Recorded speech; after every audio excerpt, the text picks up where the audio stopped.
Morning पाजी, how are you पाजी? चमचागिरी तो करना ही पड़ेगी पाजी, दीजिए मैं ये लेके जाती हूँ। शमशेर पाजी, अंदर से तो तू मुझे फुल गालियां दे रहा होगा ना, कह रहा होगा इतने बड़े आउटडोर से मैं वापस आया और मुझे मेरा बिस्तर तक नसीब नहीं। बिस्तर की टेंशन उसे होती है जिसे नींद की प्रॉब्लम है, और नींद की प्रॉब्लम बड़े बड़े सेठों को होती है, मजदूरों को नहीं। मुझे तो पता है ना, जब मैं बॉम्बे आया था स्ट्रगल के दिन थे।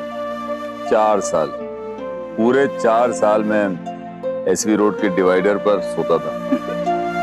अरे मुझे नींद आती है, खड़े खड़े सो जाऊं। यही तो प्रॉब्लम है तेरे साथ है ना, दिमाग भी इस्तेमाल करना पड़ता है कि सोच रोमा सोच, ये अंदर क्या सोच रहा होगा।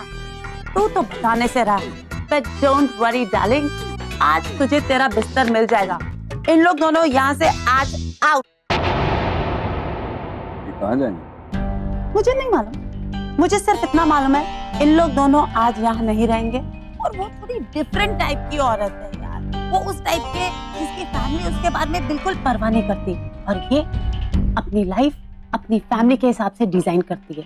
और तूने देखा ना, उसकी एक छोटी सी बच्ची है और एक बच्चा और आने वाला है। वो हमारी फिल्म इंडस्ट्री में काम नहीं करना चाहती, वो कहीं और नौकरी करना चाहती। मैं तो कहती हूँ गणपति बप्पा, उसको जो नौकरी करनी है वहाँ उसको फिट कर दो। चल बाय। हेलो, ये आइटम तो यहाँ खड़ी है।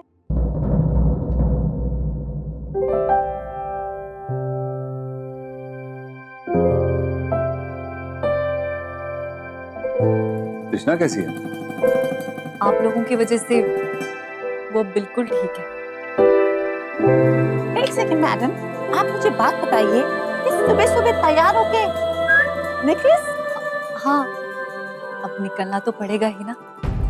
वो तो मुझे पहले से ही पता था कि तू यहाँ ठहरने वाली नहीं। हट, सुबह सुबह?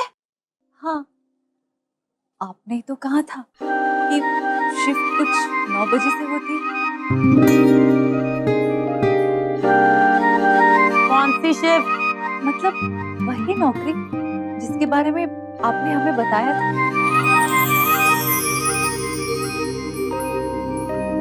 ये मेरे साथ शूटिंग करेगी? तू शूटिंग करेगी? हाँ रोमा, जिस तरह से तुमने हमें डांट कर प्यार से समझाया था, वो अब हमारी समझ में आ गया है। आज से हम तुम्हारे साथ रोज शूटिंग पर आया करेंगे। रोमा, आज बड़ा लकी दिन है कोई नया काम शुरू करने के लिए। 3 फिल्मों का मुहूर्त है, सारे फ्लोर्स बुक हैं। एक सेकंड भाई, मैडम आप मुझे एक बात बताइए, आप तो बोल रही थी कि ये फिल्म इंडस्ट्री बड़ी गंदी जगह है, मैं यहाँ काम नहीं करूंगी, फिर क्या हुआ? फिल्म इंडस्ट्री कैसी होती है ये हम अभी भी नहीं जानते, लेकिन इंडस्ट्री के लोगों को पहचान गए हैं। स्टूडियो के अंदर उन हैवानों से हमें बचाने वाले फिल्म इंडस्ट्री वाले ही थे। लावारिस सड़क से हमें उठाकर इस स्टॉल में लाने वाला कोई सगा नहीं था, इस फिल्म लाइन वाला ही था। और कल तो हमें ऐसा लगा कि हम अपने बच्चे को खो देंगे, लेकिन इससे पहले कि मैं भगवान को मदद के लिए बुलाऊं, भगवान ने हमारे सामने आप जैसे लोगों को भेज दिया। चाची, ये रो रही है।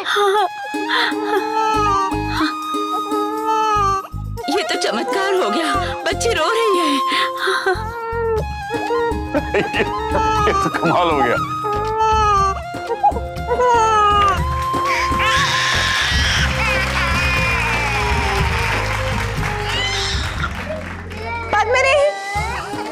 पद्मिनी देख देख, हमारी बच्ची एकदम ठीक है, कुछ नहीं हुआ इसको, एकदम ठीक है, एकदम ठीक है। ड्रामा कर रही थी ये छोटी सी बेबी, ड्रामेबाज।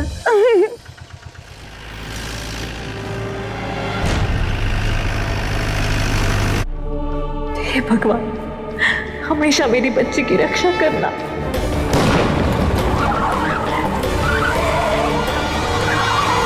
पंक्चर हो गया क्या? और को दिख रहा है तुम्हें जिसके फटेगी?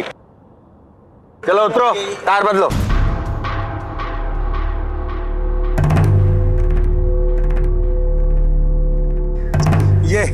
ये भी गई। दोनों टायर एक साथ फट, तो मामला गंभीर है।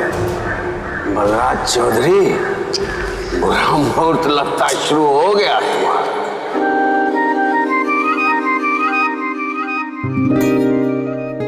किसी की नजर ना लगे, नाक नक से तो ऊपर वाले से खिंचवा कर लाइए। अरे भाई, फिल्म स्टूडियो की पैदाइश है, हीरोइन जैसी खूबसूरत तो होगी ही ना।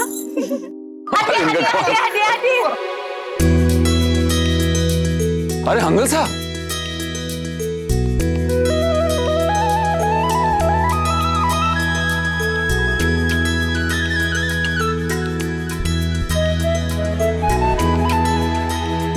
देखिए ना, हमारे इंडस्ट्री के बापू आ गए। बिल्कुल सही कहा तुमने।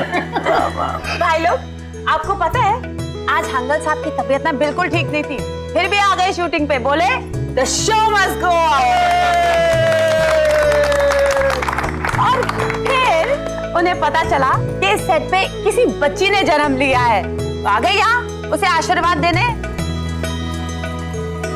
हमारे लिए कितनी सौभाग्य की बात है ना कि हंगल साहब आज हमारे सेट पे आए हैं, और इस बच्ची के लिए भी कितनी सौभाग्य की बात है। बिल्कुल सही कि हंगल साहब उसे आशीर्वाद देने आए हैं। थैंक यू हंगल साहब, थैंक यू सो मच। अरे मलिक, बच्ची लाना जल्दी। अच्छा। जल्दी जल्दी। हाँ, ये ले ली। Thank you so much.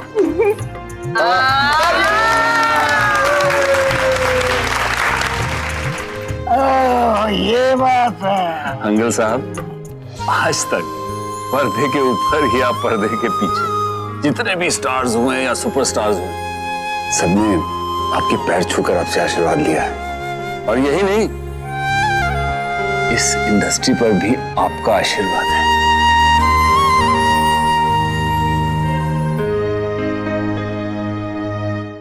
जैसे हमारे देश के बापू हैं, आप हमारी इंडस्ट्री के बापू हैं।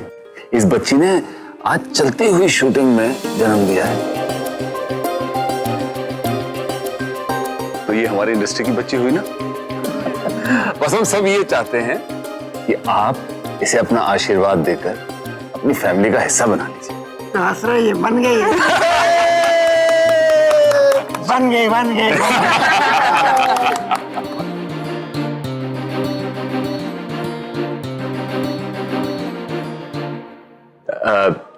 हंगल साहब, ये बच्चे की माँ है। मुबारक हो आपको। इधर आ बेटा, देख मैंने तेरे लिए क्या बनाया है। इधर आ बेटा। बाद में मैं अभी बिजी हूँ। तुझे क्या रोटियां सेकनी है जो तू बिजी है? मेरी छोटी बहन आई है ना, उसका सारा काम मुझे करना है। अरे बाप रे, देखो छोटी बहन आई है, जिम्मेदारी आ गई भाई बड़ी बहन की। चाची, मैं इसे अभी भेजती हूँ। ठीक है बेटा।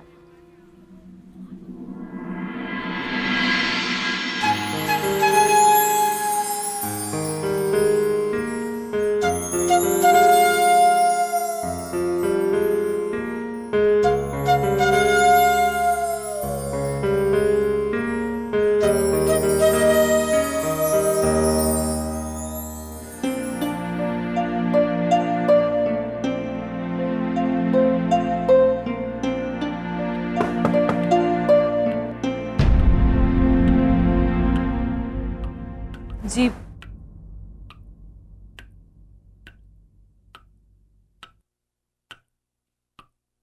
बात करनी थी आपसे।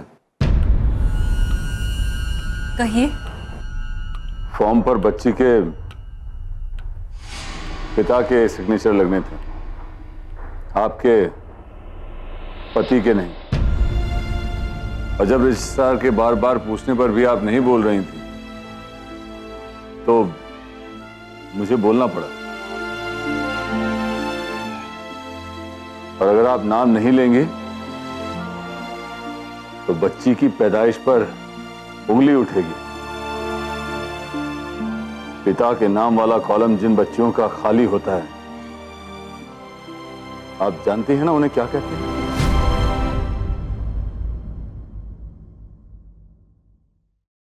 नाजायज। और हमारी मधु जायज से भी ज्यादा जायज है।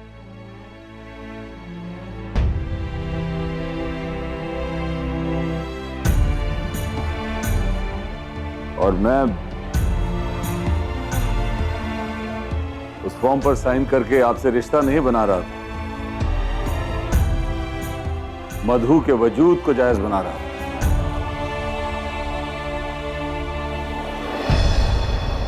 हो सके तो आप मुझे गलत मत समझिए। देखिए, आपकी सोच गलत नहीं थी, लेकिन जो हो रहा था वो गलत था।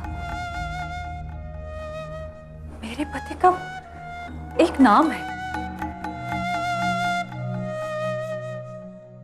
इस बच्चे के पिता का एक नाम है। हम नाम ले या ना ले, लेकिन वो एक हकीकत है।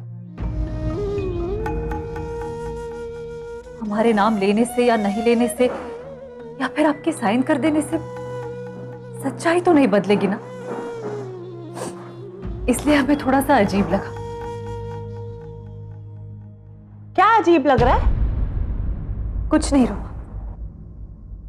हो क्या रहा है? हाँ, क्या हो रहा है ये?